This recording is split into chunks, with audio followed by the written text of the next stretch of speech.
The next question is second question. Dijkstra's algorithm to find the single source shortest path by considering S as a source vertex illustrate each step. First ಅವ್ರು ಏನು ಕೊಟ್ಟಿರ್ತಾರೆ, source ಇಲ್ಲಿಂದ ನಮಗೆ ಎಲ್ಲ ಕಡೆಗೂ shortest path find out ಮಾಡಬೇಕು.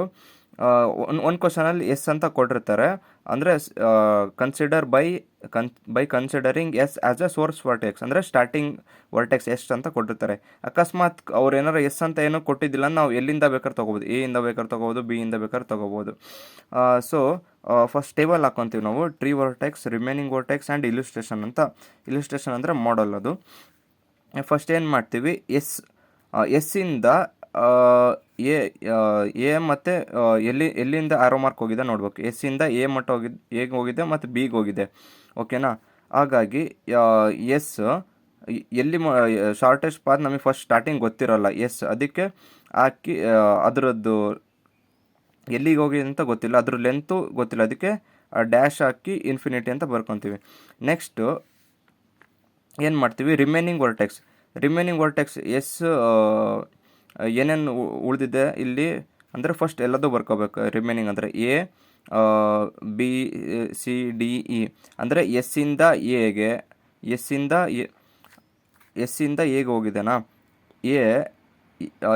ಎಸ್ಸಿಂದ ಎಗೆ ಹೋಗಿದೆ. ಹಂಗಾಗಿ ಎ ಆಫ್ ಎಸ್ ಕಾಮ 1 ಅಂದರೆ ಇದ್ರದ್ದು ಲೆಂತ್ ಎಸ್ಸಿಂದ ಎಗೆ ಹೋಗ್ಬೇಕಂದ್ರೆ ಎಸ್ಸಿಂದ ಬರಬೇಕು, ಅದ್ರದ್ದು ಲೆಂತ್ 1. ಹಾಗಾಗಿ ಎ ಆಫ್ ಎಸ್ ಕಾಮ 1 ಅಂತ ಬರ್ಕೊತೀವಿ. ನೆಕ್ಸ್ಟ್ ಬಿ ಅಂತ ಬರ್ಕೊಂಡು ಎಲ್ಲಿಂದ ಎಲ್ಲಿಂದ ಬಂದಿದೆ, ಎಸ್ಸಿಂದ ಬಂದಿದೆ, ಅದ್ರದ್ದು ಲೆಂತು 5. ಬಿ ಎಲ್ಲಿಂದ ಬಂದಿದೆ, ಎಸ್ಸಿಂದ ಆರೋ ಮಾರ್ಕ್ ಬಿಗೆ ಆರೋ ಮಾರ್ಕ್ ಎಲ್ಲಿಂದ ಬಂದಿದೆ, ಎಸ್ಸಿಂದ ಬಂದಿದೆ, ಅದ್ರ ಲೆಂತು 5, ಆ್ಯಸ್ ಇಟ್ ಈಸ್ 5 ಅಂತ ಬರ್ಕೊತೀವಿ.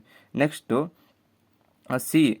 ಸಿ ಅಂತ ಬರ್ಕೊಂಡು ಸಿ ಎಸ್ಸಿಂದ ಆರೋ ಮಾರ್ಕ್ ಇಲ್ಲ, ಡೈರೆಕ್ಟಾಗಿ ಆರೋ ಮಾರ್ಕ್ ಇಲ್ಲ, ಅದಕ್ಕೋಸ್ಕರ ನಾವು ಡ್ಯಾಶ್ ಹಾಕೊತೀವಿ. ಅದ್ರದ್ದು ಲೆಂತು ನಮಗೆ ಗೊತ್ತಿಲ್ಲ, ಅದಕ್ಕೆ ಇನ್ಫಿನಿಟಿ ಅಂತ ಹಾಕೊತೀವಿ. ನೆಕ್ಸ್ಟ್ ಡಿಗೆ ಡೈರೆಕ್ಟಾಗಿ ಎಸ್ಸಿಂದ ಬಂದಿಲ್ಲ, ಹಾಗಾಗಿ ಅದ್ರದ್ದು ಲೆಂತ್ ನಮಗೆ ಗೊತ್ತಿಲ್ಲ, ಎಲ್ಲಿಂದ ಬಂದಿದೆ ಅಂತ ಗೊತ್ತಿಲ್ಲ, ಇನ್ಫಿನಿಟಿ ಅಂದರೆ ಅದ್ರ ಲೆಂತ್ ಗೊತ್ತಿಲ್ಲ ಅಂತ. ನೆಕ್ಸ್ಟ್ ಎಸ್ಸಿಂದ ಡೈರೆಕ್ಟಾಗಿ ಈಗ ಇಲ್ಲ, ಸೊ ಅದಕ್ಕೋಸ್ಕರ ಅದ್ರದ್ದು ಲೆಂತು ಎಲ್ಲಿಂದ ಬಂದಿದೆ ಅಂತ ಗೊತ್ತಿಲ್ಲ, ಅದಕ್ಕೆ ಡ್ಯಾಶ್ ಅಂತ ಹಾಕ್ತೀವಿ. ಅದ್ರ ಲೆಂತು ಗೊತ್ತಿಲ್ಲ, ಅದಕ್ಕೆ ಇನ್ಫಿನಿಟಿ ಅಂತ ಹಾಕ್ತೀವಿ.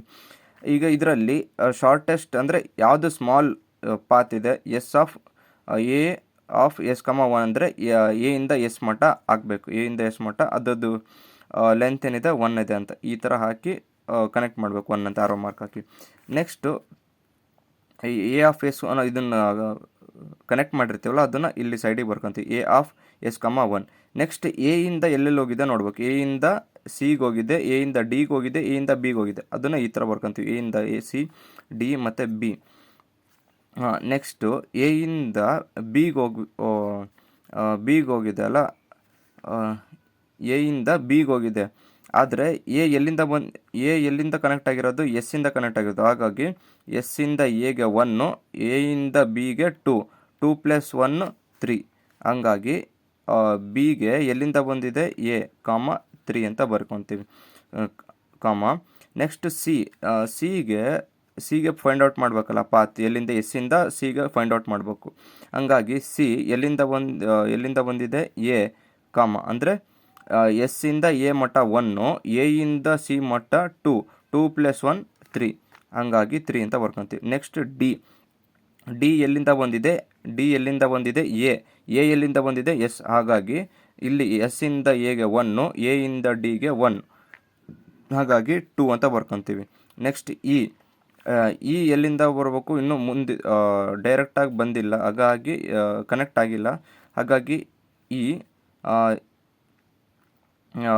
ಅದರದ್ದು ಡಿಸ್ಟೆನ್ಸ್ ಎಲ್ಲಿಂದ ಬಂದಿದೆ ಅಂತ ಗೊತ್ತಿಲ್ಲ, ಆಮೇಲೆ ಡಿಸ್ಟೆನ್ಸ್ ಇನ್ಫಿನಿಟಿ. ಹಾಗಾಗಿ ಇದರಲ್ಲಿ ಶಾರ್ಟೆಸ್ಟ್ ಯಾವುದಿದೆ, 2 ಇದೆ. ಹಾಗಾಗಿ ಎ ಟು ಡಿ 2 ಅಂತ 1 ಅಂತ ಬರ್ತೀವಿ, ಅಂದರೆ 1 + 1 2 ಆಗುತ್ತೆ. ಹಾಗಾಗಿ ಈ ಥರ ಬರೀತೀವಿ. ನೆಕ್ಸ್ಟ್ ಏನಿದೆ, ಡಿ ತಗೊಂಡ್ಮೇಲೆ ಡಿ ಎಲ್ಲಿಂದ ಡಿ ಎಲ್ಲೆಲ್ಲಿ ಆರೋ ಮಾರ್ಕ್ ಹೋಗಿದೆ, ಈಗ ಒಂದೇ ಹೋಗಿದೆ. ಹಾಗಾಗಿ ಆ್ಯಸ್ ಇಟ್ ಈಸ್ ಬಿ ಮತ್ತು ಸಿ ಆ್ಯಸ್ ಇಟ್ ಈಸ್ ಬರ್ಕೊತೀವಿ, ಇ ಬರಿತೀವಿ. ಅವಾಗ ಬರ್ದು ಎಲ್ಲಿಂದ ಬಂದಿದೆ, ಡಿ ಇಂದ ಬಂದಿದೆ. ಹಾಗಾಗಿ ಡಿ ಎಲ್ಲಿಂದ ಬಂದಿದೆ, ಎ ಇಂದ ಬಂದಿದೆ, ಎ ಎಲ್ಲಿಂದ ಬಂದಿದೆ, ಎಸ್ ಇಂದ ಬಂದಿದೆ. ಹಾಗಾಗಿ ಈ ವ್ಯಾಲ್ಯೂ ಏನಾಗುತ್ತೆ, 1 ಪ್ಲಸ್ 1 2, 2 ಪ್ಲಸ್ 2 4, ಹಾಗಾಗಿ 4 ಅಂತ ಬರಿತೀವಿ.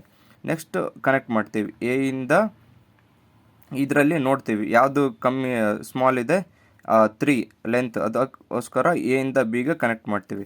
ನೆಕ್ಸ್ಟು ಅದನ್ನು ಕನೆಕ್ಟ್ ಮಾಡಿದ್ದನ್ನು ಇಲ್ಲಿ ಬರ್ಕೊತೀವಿ. ಬಿ ಎಲ್ಲಿಂದ ಹೋಗಿದೆ ಬಿ ಯಾವುದಕ್ಕೆ ಕನೆಕ್ಟ್ ಆಗಿದೆ ಅಂದರೆ ಬಿ ಆರೋ ಮಾರ್ಕ್ ಎಲ್ಲಿಗೆ ಹೋಗಿದೆ, ಬಿ ಟು ಡಿ ಹೋಗಿದೆ, ಒಂದೇ ಆರೋ ಮಾರ್ಕ್ ಹೋಗಿರೋದು. ಅದಕ್ಕೋಸ್ಕರ ಡಿಗೆ ಆಲ್ರೆಡಿ ಡಿನ ನಾವು ಮಾರ್ಕ್ ಆಗಿದೆ, ಅದಕ್ಕೆ ಡಿನ ತಗೊಳಂಗಿಲ್ಲ. ಉಳ್ಕಿದ್ದೇನಿದೆ ಸಿ ಮತ್ತು E, as it is C ಮತ್ತು ಇ ಅಂತ ಬರ್ಕೊತೀವಿ. ಅದು ಮೇಲಿಂದ ಏನದು ಸೇಮ್ ಬರ್ಕೊತೀವಿ.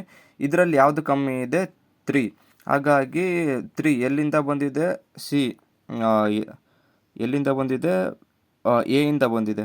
ಹಾಗಾಗಿ ಎ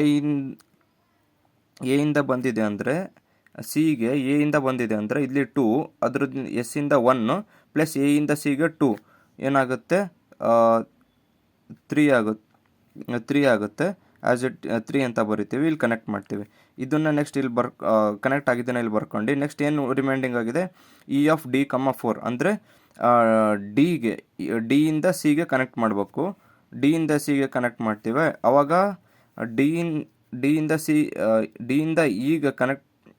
ಇಂದ ಇ ಕನೆಕ್ಟ್ ಮಾಡಬೇಕಂದ್ರೆ ಇಗೆ ಡಿ ಇಂದ ಬಂದಿದೆ ಅಂದರೆ 2, ಡಿಗೆ 1 ಇಂದ ಬಂದಿದೆ, ಇಲ್ಲಿ 1 ಲೆಂತ್, ಎಸ್ ಇಂದ ಎ ಇಂದ ಡಿ ಇಂದ ಇ ಬಂದಿದೆ, ಕನೆಕ್ಟ್ ಆಗಿದೆ. ಇಲ್ಲಿಂದ ಲೆಂತ್ 1, ಇಲ್ಲಿಂದ ಲೆಂತ್ 1, 1 ಪ್ಲಸ್ 1 2 ಆಯಿತು. 2 ಪ್ಲಸ್ ಇಲ್ಲಿದ್ದು 2 4 ಆಗುತ್ತೆ. ಹಾಗಾಗಿ ಬರ್ಕೊತೀವಿ as it is 2, 1 plus 1 plus 2 ಎಷ್ಟಾಗುತ್ತೆ 4 ಆಗುತ್ತೆ. This is the shortest path from all. ಆವಾಗ ಶಾರ್ಟೆಸ್ಟ್ ಪಾತ್ ಎಸ್ ಇಂದ ಎಗೆ ಏನಿದೆ, ಎಸ್ ಇಂದ ಎಗೆ 1 ಇದೆ, ಆ್ಯಸ್ ಇಟ್ ಈಸ್ 1 ಅಂತ ಬರ್ತೀವಿ. ನೆಕ್ಸ್ಟ್ ಎಸ್ ಇಂದ ಬಿಗೆ ಹೋಗಬೇಕು ಅಂದರೆ ಎಸ್ ಇಂದ ಬಿಗೆ ಹೋಗ್ಬೇಕಂದ್ರೆ ಇದು 5 ಆಗುತ್ತೆ, ಜಾಸ್ತಿ ಆಗುತ್ತೆ. ಅದಕ್ಕೆ ಎಸ್ ಇಂದ ಎಗೆ ಹೋಗ್ಬೇಕು, ಎ ಇಂದ ಮತ್ತು ಬಿಗೆ ಹೋಗ್ಬೇಕು ಅಂದರೆ ಆರೋ ಮಾರ್ಕ್ ಫಾಲೋ ಮಾಡಬೇಕು ಯಾವಾಗಲೂ ನಾವು. ಎಸ್ ಇಂದ ಎಗೆ 1, ಎ ಇಂದ ಬಿಗೆ 2, 2 ಪ್ಲಸ್ 1 3, ಹಂಗಾಗಿ ಎಸ್ ಇಂದ ಬಿಗೆ ಹೋಗ್ಬೇಕಂದ್ರೆ ಶಾರ್ಟೆಸ್ಟ್ ಪಾತ್ 3. ನೆಕ್ಸ್ಟ್ ಎಸ್ ಇಂದ ಸಿಗೆ ಹೋಗ್ಬೇಕಂದ್ರೆ ಡೈರೆಕ್ಟ್ ಪಾತ್ ಇಲ್ಲ, ಹಂಗಾಗಿ ಎಗೆ ಹೋಗ್ಬೇಕು, ಎ ಇಂದ ಸಿಗೆ ಹೋಗ್ಬೇಕು.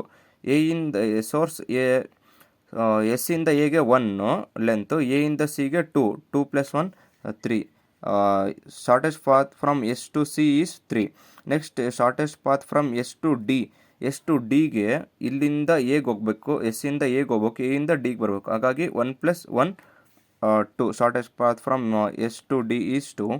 Shortest path from S to ಇಗೆ ಡೈರೆಕ್ಟ್ ಪಾತ್ ಇಲ್ಲ, ಹಾಗಾಗಿ ಶಾರ್ಟೆಸ್ಟ್ ಪಾತ್ ಏನಾಗುತ್ತೆ, ಎಸ್ ಇಂದ ಎಗೆ ಹೋಗಬೇಕು, ಎ ಇಂದ ಡಿಗೆ ಹೋಗ್ಬೇಕು, ಡಿ ಇಂದ ಇಗೆ ಹೋಗಬೇಕು. ಇಲ್ಲಿಂದ ಇಲ್ಲಿಗೆ 1 ಪಾತ್ 1 ಲೆಂತ್, ನೆಕ್ಸ್ಟ್ ಅಲ್ಲಿಂದ ಇಲ್ಲಿಗೆ ಇನ್ನೊಂದು ಲೆಂತ್ 1 ಪ್ಲಸ್ ಇಲ್ಲಿಂದ ಇಲ್ಲಿಗೆ 2, ಹಂಗಾಗಿ 1 ಪ್ಲಸ್ 1 ಪ್ಲಸ್ 2 ಏನಾಗುತ್ತೆ 4 ಆಗುತ್ತೆ. This is the shortest path for finding the algorithm for finding shortest path using Dijkstra's algorithm.